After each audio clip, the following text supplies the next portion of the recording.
Tudo bem, Vera?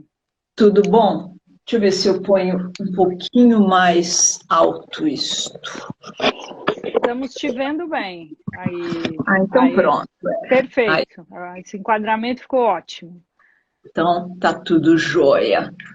O Muito meu bem. Wi-Fi aqui resolveu tirar férias. Então, Eu também, para falar a verdade, eu uso aqui o 4G, que eu acho que funciona pelo menos. Aí a gente tem um backup do Wi-Fi, se precisar. é, Bom, Vera, super obrigada por topar bater esse papo com a gente. Eu estava dando aqui só uns legal. recados iniciais, falando que a gente não vai falar sobre certificação aqui, vamos falar sobre psicologia econômica e como essas questões afetam os nossos investimentos em meio a essa pandemia toda. E que, assim, gente, conforme as praças forem abrindo de novo, né, para a realização de novos exames, nós vamos comunicar nos canais oficiais da Anbima. E dia 17, a gente também já comunicou isso, nós abrimos para as inscrições, novos candidatos para realizar o exame. Então, fiquem ligados nas redes da Anbima que vocês vão receber aí todas as informações que vocês precisam.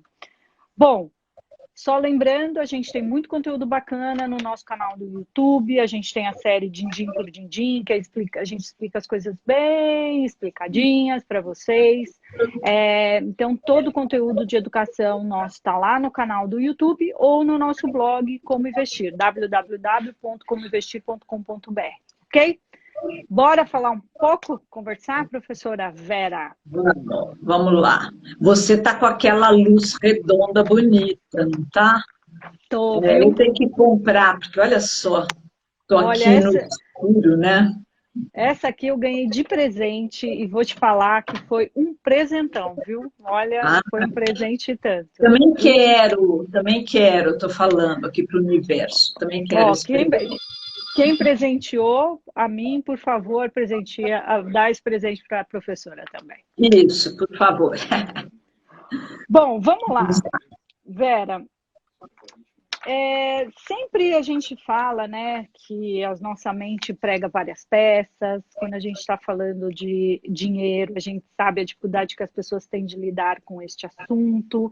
Então, se a nossa mente já nos prega armadilhas em questões que são mais suaves na nossa vida, imagina como é que é isso na nossa vida financeira.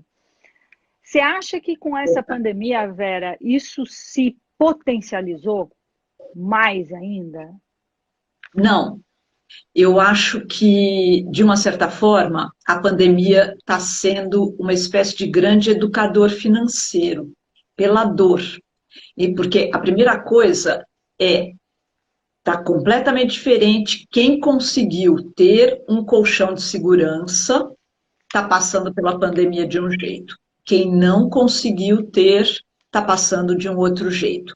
Então, a gente tem visto muita gente começar a guardar dinheiro neste período, seja onde for, simplesmente porque está conseguindo gastar menos, porque agora não fica saindo de casa, ou pelo menos não estava saindo de casa, a pandemia não acabou, gente, socorro, né? Então, não, gasta menos e consegue guardar mais. Isto para os abençoados que não tiveram a renda evaporada ou reduzida, porque daí a gente tem o outro lado.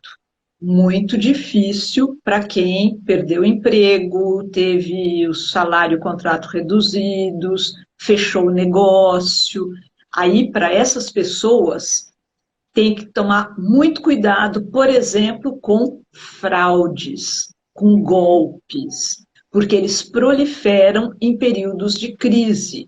As pessoas estão desesperadas, quem está sem dinheiro está desesperado, o que vai fazer?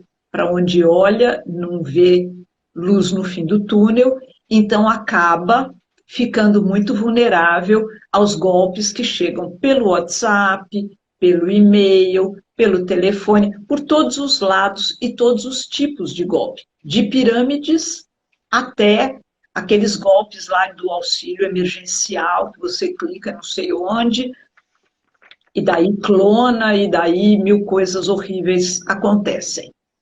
E uma terceira categoria, digamos, né, são os investidores, que estão perdidos, né? Uhum. Apertem os cintos, a Selic sumiu. E agora como faz, né?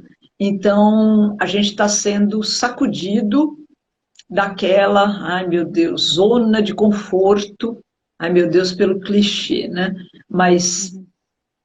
onde o brasileiro esteve aboletado durante algumas décadas com Selic alta, renda fixa, não tenho que pensar mais no assunto. Então, a pandemia já exerce uma pressão grande sobre todos nós, sobre a nossa mente. Todo mundo está esgotado de uma certa forma, ou porque está trabalhando demais, porque está acumulando trabalho, filhos, cuidados com a casa. É, ontem me mandaram uma figurinha divertida, era em francês, assim, que era Gertrude está tricotando um cachecol para o seu marido. E era no formato de forca. Ah, Então, na pandemia, era assim, na pandemia, Gertrude está tricotando este cachecol para o marido, uma forca, porque muitas famílias vivendo confinadas. Isso vai ter um efeito sobre a nossa mente na hora de analisar e escolher investimentos também. Então, a coisa pode ficar complicada por esse lado das pessoas com aversão à perda, porque os investimentos a que estavam habituados não estão rendendo praticamente nada nesse momento, e ainda não conhecem outras alternativas suficientemente. Então, é um momento delicado. Teve toda a manada para entrar na Bolsa no ano passado, até o começo desse ano. Teve aquele susto monumental quando ela derreteu, naquela semana, principalmente. Muita gente entrou na alta, vendeu na baixa. Ai, não adianta a gente falar 500 vezes, né? E agora está havendo uma recuperação, não total, mas tem uma recuperação surpreendente para alguns, e as pessoas estão se perguntando se é o momento, se já não está alta demais, enfim, todas as dúvidas, só que além das dúvidas de sempre, a gente está sob esta pressão monumental.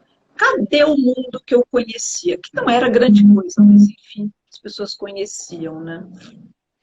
e essa pressão toda, ela atrapalha as nossas decisões de investimento, né? Você citou aqui que muitas pessoas elas estão amadurecendo agora, né? Então elas foram forçadas a ter uma maturidade que elas não tinham. E engraçado que eu estou lendo, né, o Machado de Assis, e tem uma frase lá que eu achei muito legal no livro que eu estou lendo, que me veio assim, sensacional, né?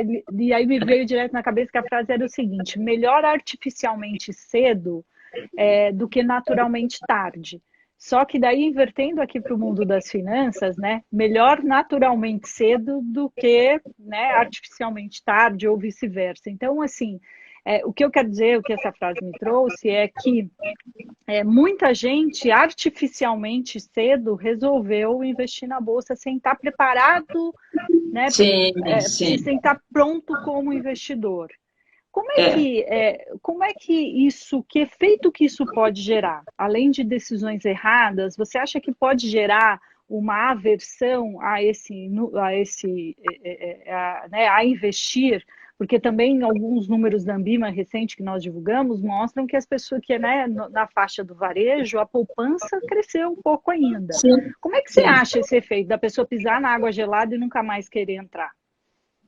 Eu acho que isso funciona para muita gente, sim. Eu digo que fica de mal, Uhum, entra cheio de vontade de querer acertar e ganhar muito dinheiro rapidamente. Ai, aquela velha cilada, né? Dinheiro grande, rápido, no mole, é irresistível para todo mundo. Então as pessoas ficam achando que agora chegou a minha vez, agora eu tiro o pé da lama. Todo mundo está se dando bem, as pessoas imaginam isso. Vem na rede social, o que está na rede social é verdade, uhum. Imagina, né? Muitas vezes não tem nada a ver. Então, acham que é agora o momento delas. E durante algum tempo, isso aqui o Nassim Taleb, que escreveu A Lógica do Cisne Negro e o Antifrágil, ele falou há quase 2 anos, temos uma geração que não experimentou crises, porque veio de 2008, aquela época, 2018, 10 anos, investidores que chegaram neófitos ao mundo do mercado financeiro, não sabiam como é que brinca de aguentar no tranco, investir e aguentar no tranco quando a coisa dá errada. Então, aconteceu isso que aconteceu. As pessoas ficaram muito assustadas. Bom, o dólar subindo furiosamente, né?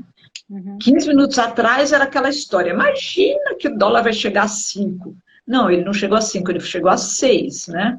Então, para onde as pessoas olhavam, não havia refresco naquele primeiro momento. E é muito difícil as pessoas darem o braço a torcer.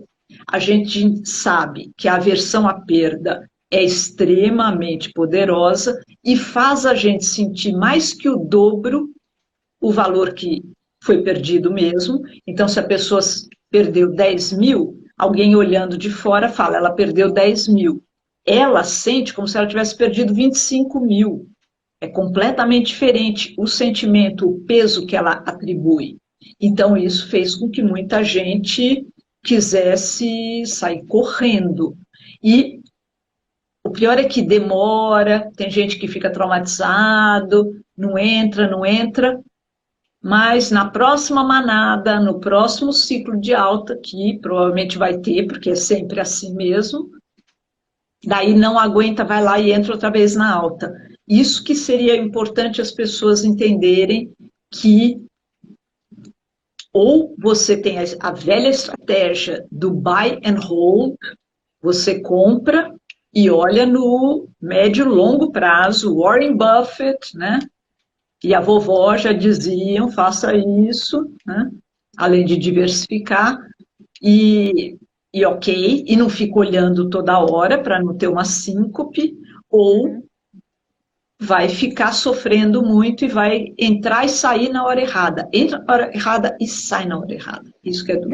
Deixa eu te fazer uma pergunta. Uma vez eu assisti uma palestra de uma profissional de mercado e eu achei super interessante um exemplo que ela deu. Ela disse o seguinte, olha, uma pessoa quando tem um apartamento, uma casa, e aí acontece, sei lá, uma obra ou uma construção em frente àquele apartamento, e aquele apartamento cai de preço 20%, a pessoa não vai pegar o apartamento e vender, ela vai esperar, retomar, ela vai dar um jeito das coisas voltarem ao normal para poder vender.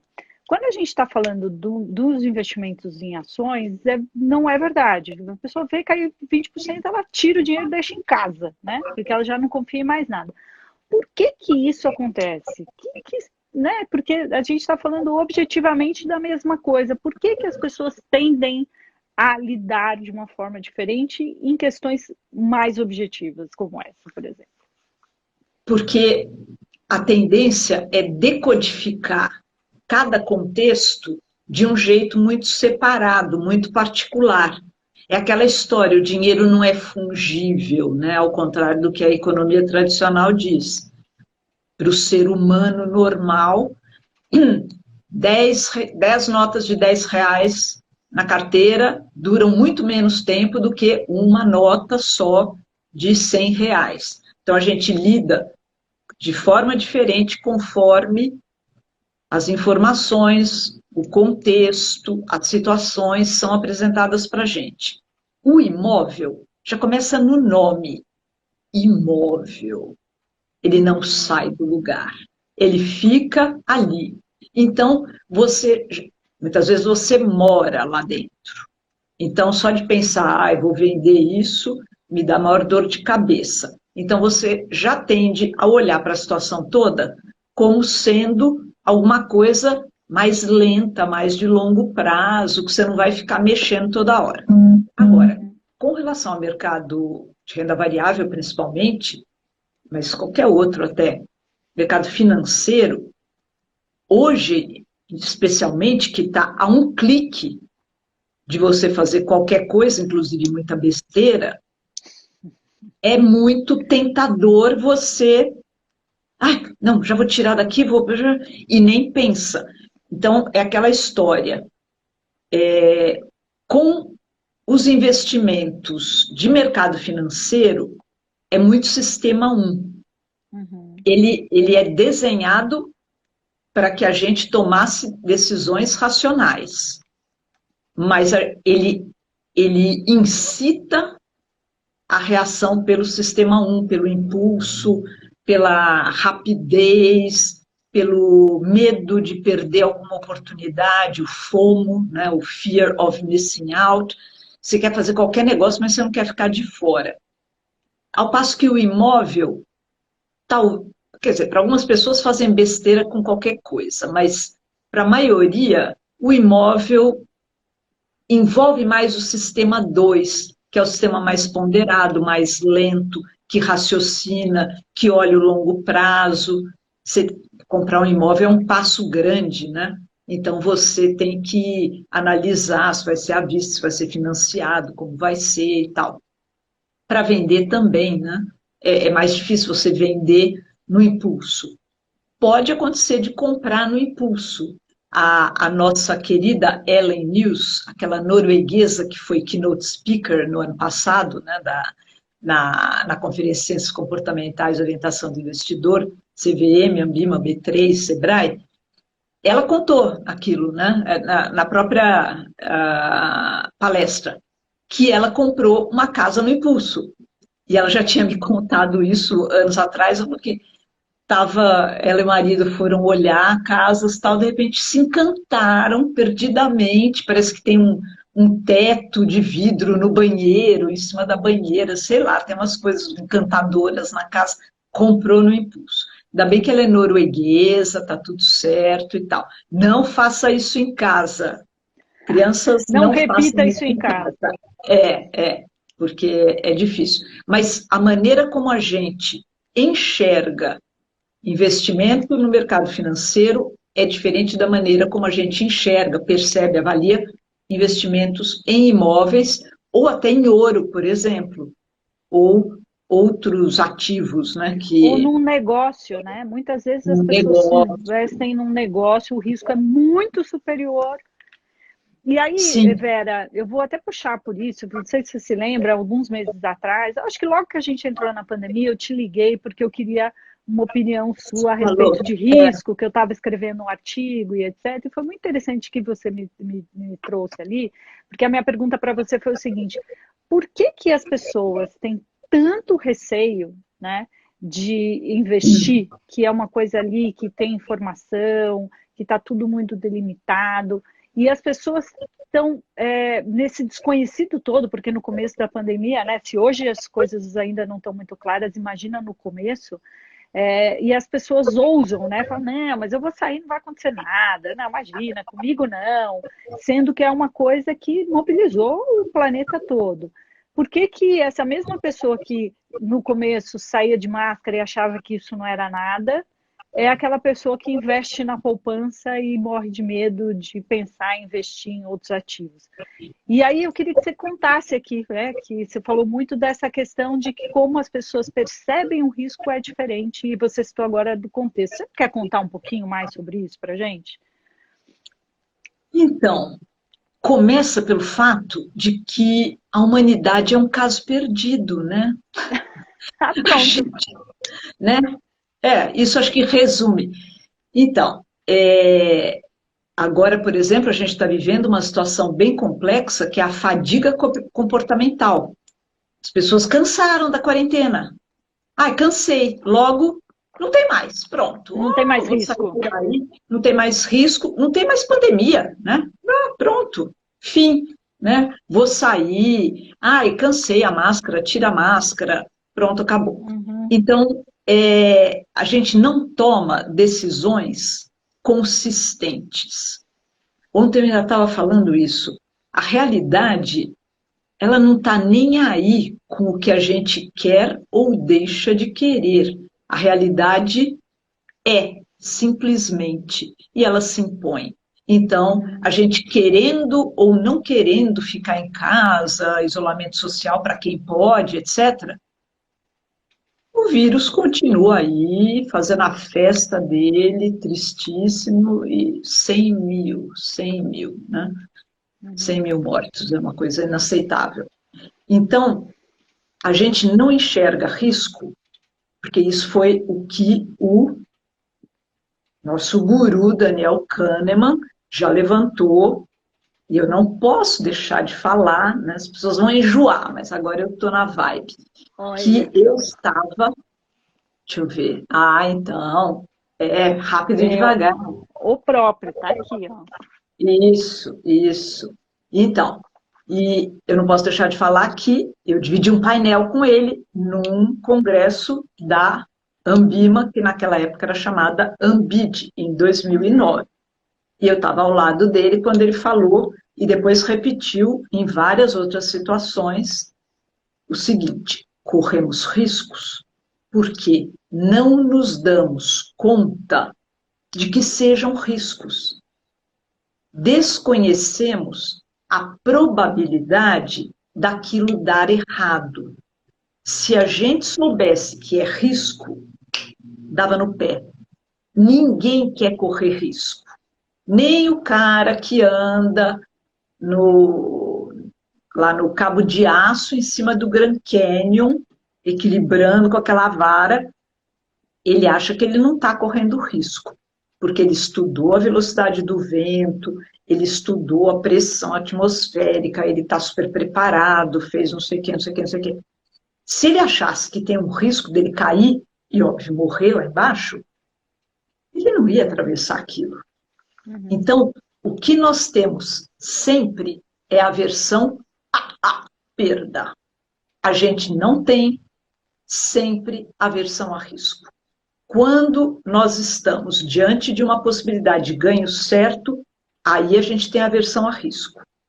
Quando a gente perdeu, está na iminência de perder, está perdendo, está inconformado, o que a gente faz? Corre para o abraço do risco, Uhum. com aquela maluquice de que eu vou recuperar, Uhum. né? Que move, por exemplo, o apostador no cassino, que perde, vai lá, pega mais dinheiro, porque ele acha que ele vai recuperar. Se fosse assim, os cassinos teriam fechado antes da pandemia, né? Porque todo mundo ia conseguir recuperar o que perdeu, não é o que acontece, infelizmente, tristemente. Então, as Assim, pessoas não se dão conta de que é risco. Desculpe. você falou do exemplo do cassino, né? E se a gente puder trazer aqui para o mercado de investimentos, é isso, assim. E aí eu dou esse exemplo, né? Que, olha, eu trabalho há 25 anos no mercado financeiro. Se todas as oportunidades que dizem por aí, no qual a gente acaba tendo acesso, por trabalhar, né? O dia inteiro com isso, Acompanha, eu estaria assim, mas muito, né? Muito, milionária. muito multimilionária, ou seja, isso não é verdade, né? As decisões, elas são, os resultados, aliás, são muito mais, o resultado que você tem, o sucesso que você tem é muito mais o resultado de várias decisões certas ao longo do tempo e menos decisões erradas, mas o tempo inteiro você tem decisões certas e decisões erradas. E aí tem uma Deixa eu coisa só aqui, falar, desculpa, Ana, deixa eu só completar que tem mais uma questão sobre o risco que é importante. Essa é tá bem. falada pelo Deus, o George Lowenstein, que também esteve na conferência de Uhum, 2015, também foi keynote speaker.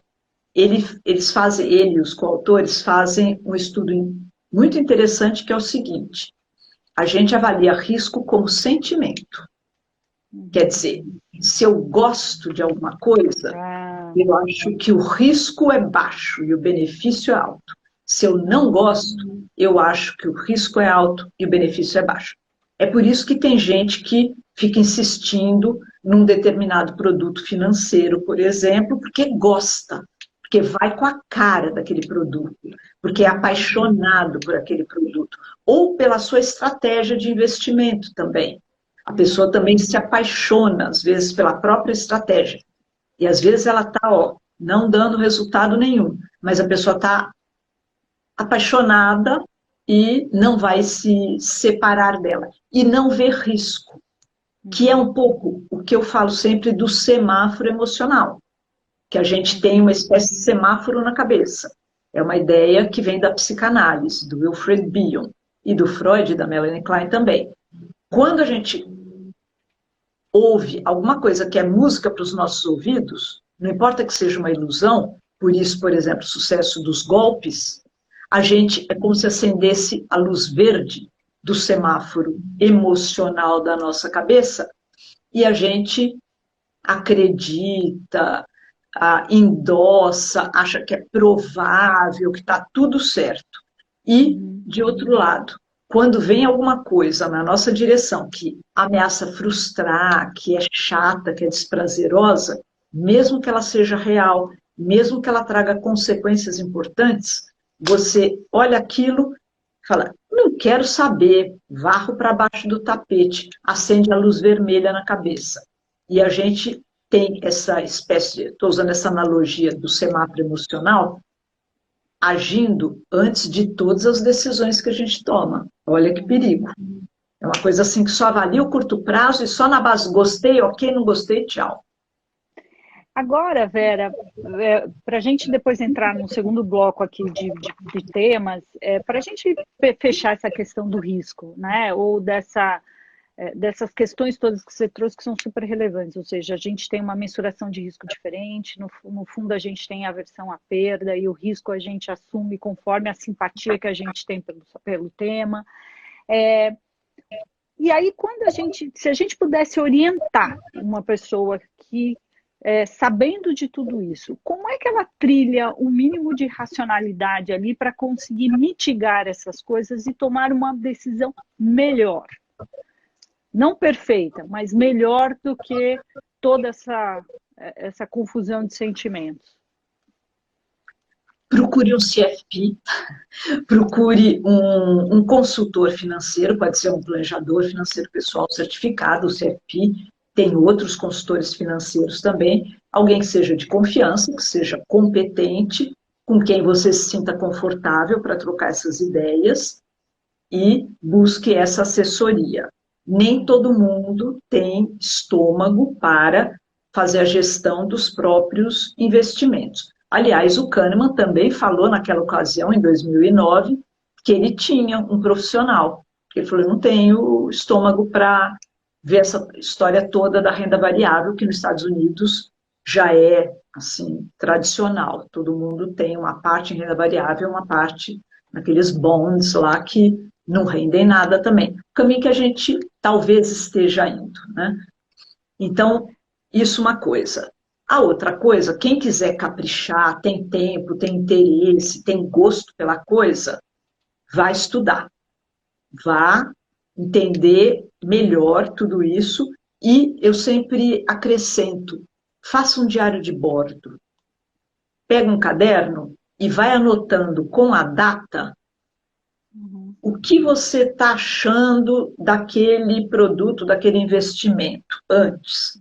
Todas as informações que você conseguiu, o que você está sentindo, qual a sua impressão. Solta a cabeça e registra tudo com a data. Depois, a decisão que você tomou. Se comprou, se não comprou, quanto, pá. E depois, os desdobramentos. O que aconteceu com isso?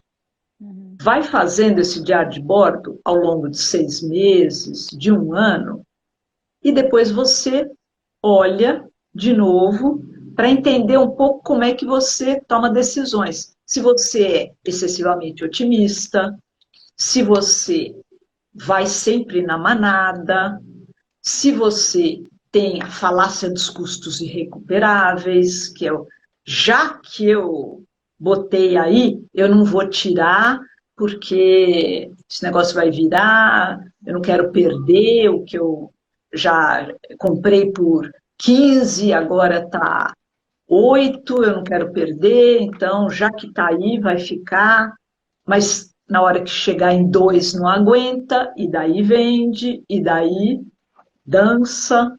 Então, a pessoa pode, com isso, se conhecer melhor. Agora, tem também a possibilidade de você se travar né? Por exemplo, os investimentos com robô, né? Então, você já dá lá as coordenadas, stop gain, stop loss, faz isso, faz aquilo, e não mexe, não mexe. E também não fica olhando muito. Não fica olhando muito. No Brasil... Essa é uma pergunta que tem aqui, né? Se o ficar acompanhando gera mais ou menos ansiedade, se resolve ou se atrapalha o rolê aí. Muito mais ansiedade. Ainda mais se ficar com a tela aberta o dia inteiro. Aí, meu amigo, minha amiga, cifo, viu? Não vai dar certo. Porque a pessoa não consegue ficar controlando seus impulsos. Ela vai agir em cima deles. Outra coisa que o Kahneman fala sobre os homens, rapaziada, e atenção. Ah, boa. Ele diz, quanto mais ideias os homens têm, mais dinheiro eles perdem. Ah, sabe o que eu vou fazer? Eu vou pegar isso aqui, eu vendo, porque depois eu compro aqui. Ih, meu filho... Menos.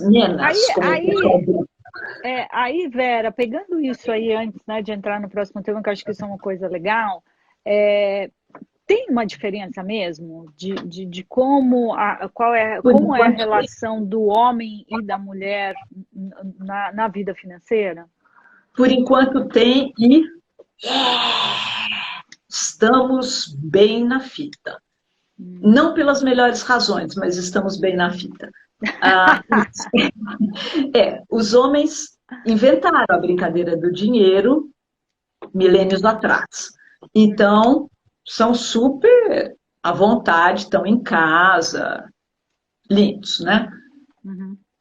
Por isso, confiam muito no próprio taco. Por isso, entram pelo cano com frequência. Porque a autoconfiança exagerada é muito ruim.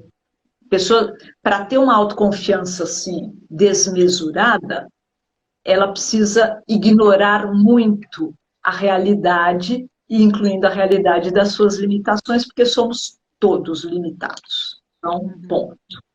As mulheres que entraram na brincadeira anteontem, né, faz muito pouco tempo que as mulheres começaram a ir para o mercado de trabalho, ganhar o seu dinheiro e, mais recentemente ainda, começar a investir. Gente, nos anos 60 a mulher ainda não tinha CPF, pode isso? Eu já era viva nos anos 60, né? Então, o que é isso, né? Então, é muito recente. As mulheres são mais inseguras, são mais cautelosas, são mais conservadoras, não ficam pulando de galho em galho, logo, no longo prazo, tem retornos melhores. Muito bom. Então, não é pelas melhores razões, porque é por ignorância até, e por medo e tudo mais. Mas eu sempre digo também, o medo é um aliado importante. É o medo que nos trouxe como humanidade até aqui. Perde o medo de vez para ver o que te acontece. Só bobagem, só bobagem. Então, as mulheres pedem informação. É aquela história que a gente brinca, né? Antes do Waze.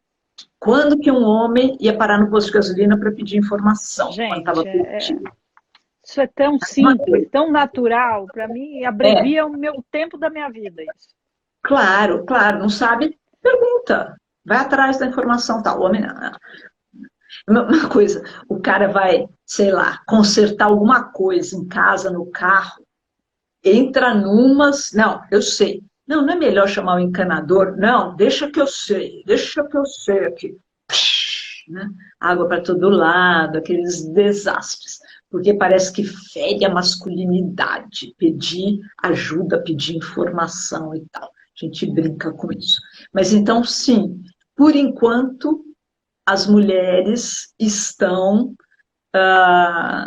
melhor na fita. Agora, tem aquela coisa também, muito rapidamente, a testosterona, que é o hormônio que predomina nos homens, está associado a risco. Por isso que o mercado financeiro bomba de manhã, porque o nível de testosterona é mais alto de manhã. Então, fica aquela agitação. Depois vai diminuindo a testosterona, vai diminuindo a atividade também na bolsa, nas coisas e tal. E as mulheres têm um tiquinho de testosterona, que é uma injustiça, né? Porque daí a gente fica com celulite, engorda, né? Tudo péssimo, né? Mas, enfim, mas pelo menos não cresce barba, bigode, não fica careca e tal. Então, as mulheres, ainda não há estudos associando estrógeno e progesterona, que são os hormônios femininos, a comportamento de risco ou de investimento. Até porque não existem mulheres suficientes ainda para poder fazer esses estudos. Uma coisa que eu perguntei no congresso há 2 anos. Mas tem uma outra coisa interessante: as mulheres correm riscos sociais importantes. Uma mulher decidir levar adiante uma gestação por conta própria não é incomum. E um homem faria isso contra tudo e contra todos? Então, as mulheres, não é que elas sejam completamente avessas a risco, medrosas, não. Mulher é batuta, vai lá, enfrenta, cria filho sozinha. Então, está cheio de demonstrações de força e de necessidade de correr risco por conta das mulheres. Então, mas nos investimentos, resumindo, ainda há uma diferença, sim. A gente diz ainda porque talvez com a prática elas comecem a se comportar como os homens.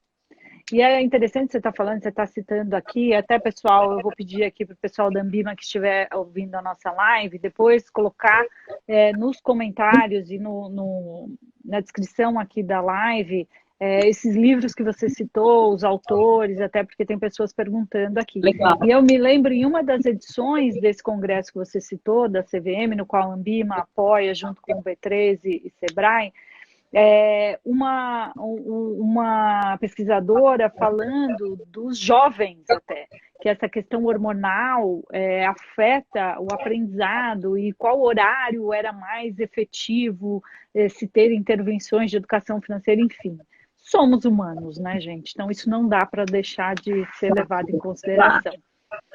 Agora, Vera, por incrível que pareça, a gente tem menos de 20 minutos aí. Eu queria que você falasse um pouco de um assunto que é, de fato, um dificultador, né, para as pessoas. A gente fica muito analisando, ruminando, a gente fica nesse estágio contemplativo, mas a gente não sai do lugar. A gente procrastina tudo que a gente pode quando a gente está falando da nossa vida financeira. Seja organizar o orçamento, ou seja, encarar ali as nossas despesas, as nossas receitas, seja a gente investir. Por que a gente procrastina tanto e como a gente pode dar esse primeiro passo? Por que a gente tem essa barreira tão forte de não conseguir, sabe, pegar tração para fazer a coisa andar? Porque não é fácil mesmo. De um lado, o mundo quer tudo da gente o tempo inteiro, que é o nosso tempo, que é a nossa atenção, que é a nossa concentração, a nossa dedicação. Então, não sobra mesmo muita energia, muito tempo e muita cabeça fria para cuidar das questões financeiras. Muitas vezes você está apagando incêndio na sua vida, coisas que te chamam com mais urgência do que, bom, minha grana está lá, né? Ou está guardada em algum lugar, mas eu poderia pensar em como deixar melhor, ou, eu preciso decidir no que eu invisto, então, enquanto isso, eu não invisto em nada, e dinheiro na mão é vendaval, a coisa, né, se acaba gastando. Agora, a gente já viu, primeiro, trancos nos põem em movimento, infelizmente, como a pandemia, aquilo que você falou, a poupança no agregado, ela está maior do que antes. Quem está podendo guardar dinheiro está guardando. Se bem que é uma minoria no país, né? É muito triste isso também, coisa de 10%, mais ou menos. Então, a maioria acaba não guardando. Depois, que existe ainda desconhecimento, medo de errar, medo de se arrepender, medo de como eu vou explicar para a família, por exemplo, se eu fizer alguma besteira aqui. Então, tem toda uma conformação dos fatores que dificultam mais ainda. Só que tudo isso casa com a nossa tendência à inércia. Então, a gente tem, acima de qualquer coisa, um impulso para guardar energia, para economizar energia, para se poupar, que também tem um valor evolutivo importante que nos trouxe até aqui. A gente descende dos indivíduos que se pouparam mais, que se guardaram de riscos mais. Porque quem comeu e depois, né, caçou, comeu e ficou dançando na frente da caverna, o leopardo passou e comeu. Então, miau. Então, a gente já vem com essa tendência. Come, fica quieto no lugar, porque espera até a hora de precisar sair outra vez para a luta. Por isso que a gente engorda hoje, porque a gente não precisa mais caçar, né? Então, a gente come e daí quer ficar lá na moleza, sem fazer mais nada. Então, a inércia, ela está muito presente na gente. E o viés de familiaridade também. Onde quer que o seu dinheiro esteja, você já tem a tendência a mantê-lo lá. Porque deixa como está, para ver como é que fica, vai empurrando com a barriga, amanhã eu faço, que é a crença infundada na sua capacidade futura.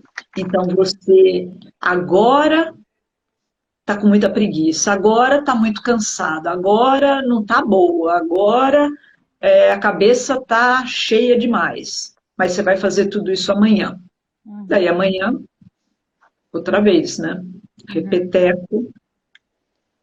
E você vai adiando e adiando. Entendi.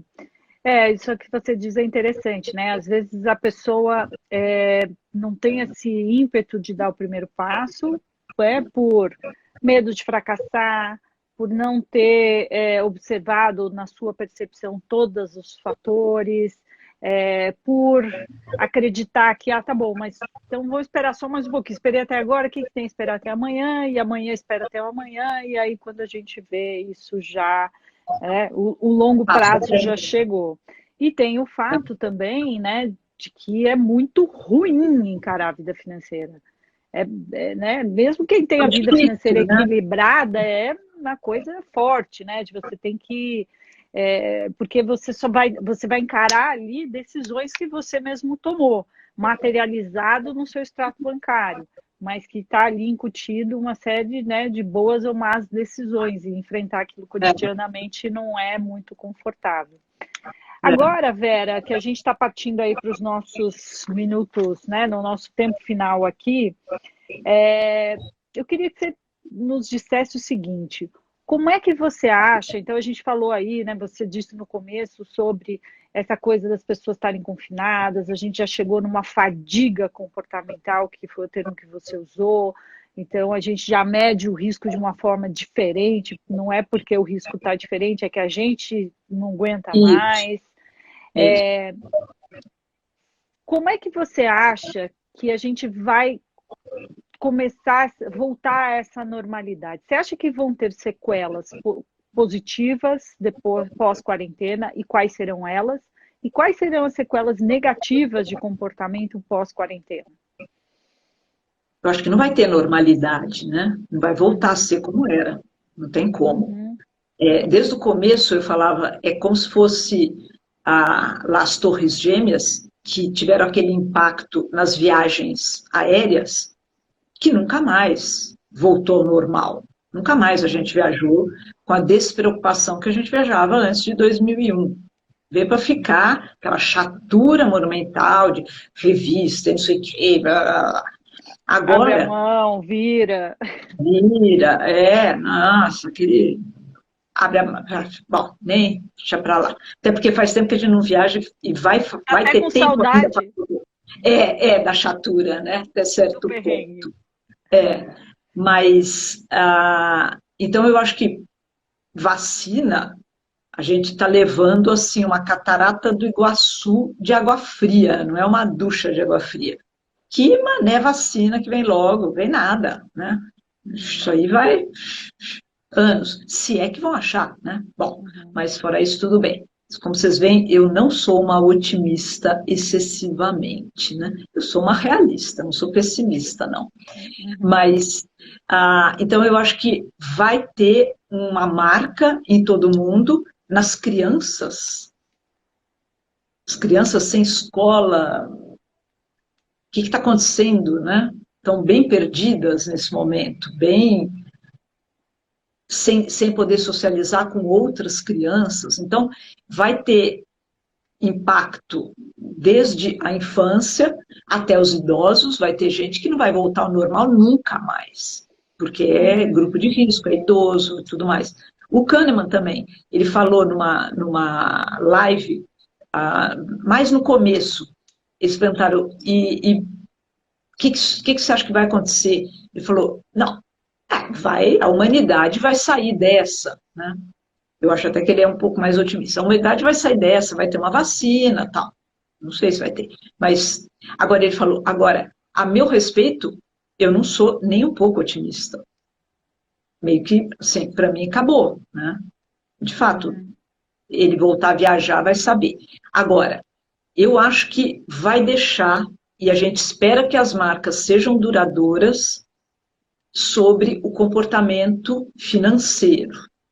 Então, quem aprendeu a duras penas que precisa ter reserva de emergência, de médio prazo, de longo prazo, hopefully, né, a gente torce para que realmente consiga manter esse comportamento, que não depois descambe completamente, porque sai metendo louco aí, gastando adoidado e não consegue mais retomar a disciplina.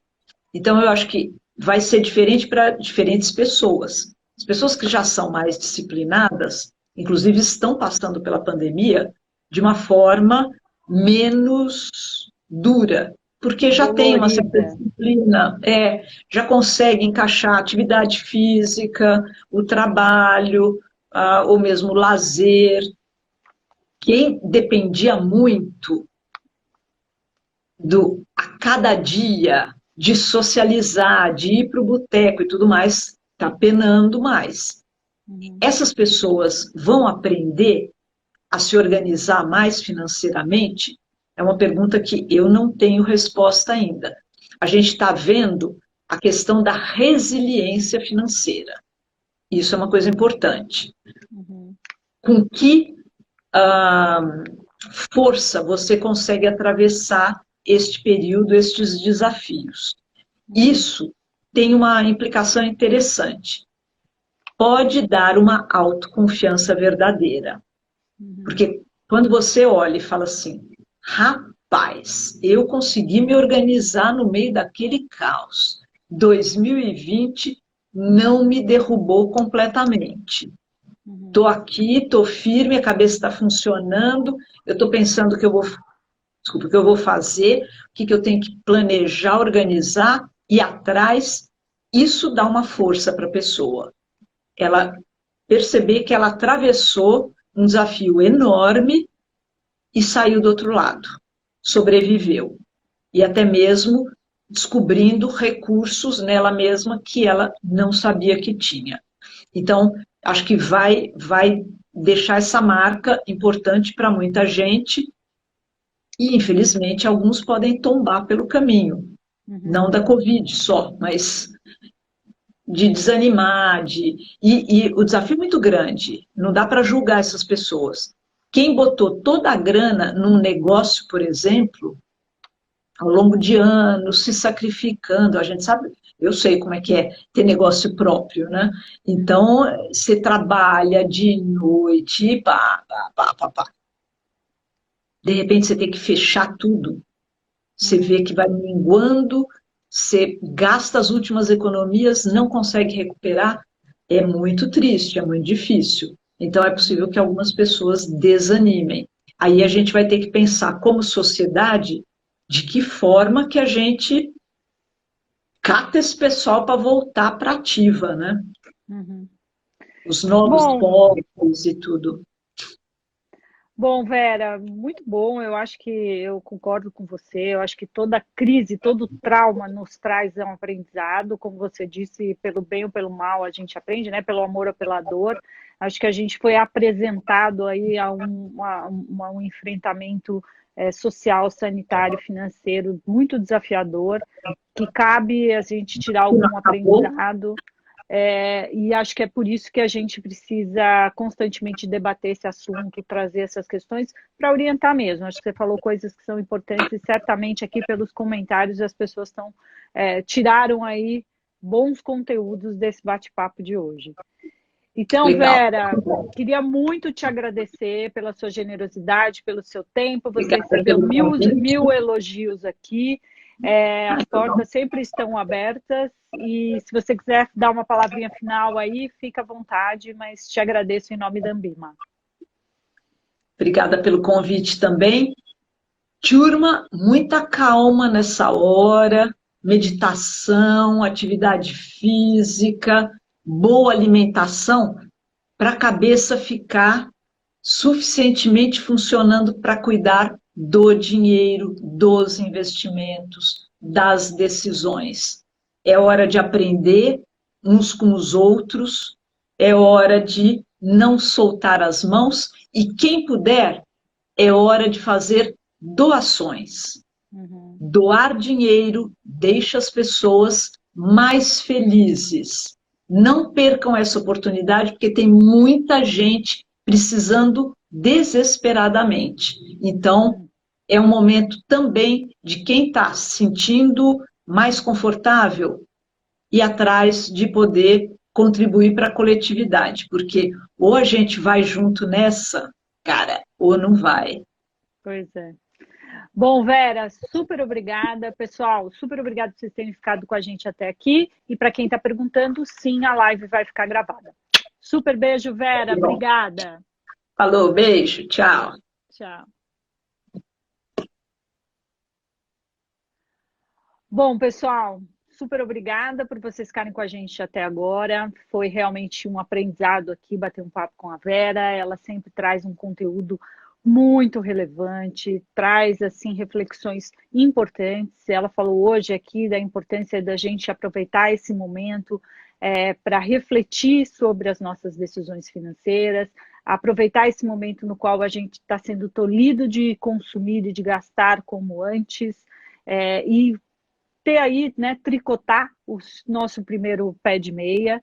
Ela falou sobre risco, como as emoções, elas sempre conduzem as nossas decisões, mas a partir do momento que a gente para, respira fundo, a gente consegue separar um pouco a emoção e a razão e melhorar a nossa decisão, que sempre vai ter aí um grau de aprendizado constante. Ela também disse da importância da gente estar bem assessorado, a gente buscar profissionais que possam nos auxiliar nesse processo de investimento, que não é uma tarefa simples, mas é uma tarefa possível para todo mundo. Porque investir é para todo mundo, sim. Então, muito obrigada. Não deixe de visitar as nossas redes, acompanhar o nosso conteúdo que a gente faz com todo carinho aqui para vocês, seja no canal do YouTube, seja no nosso blog Como Investir, www.comoinvestir.com.br. Boa noite a todos e até a próxima live. Tchau!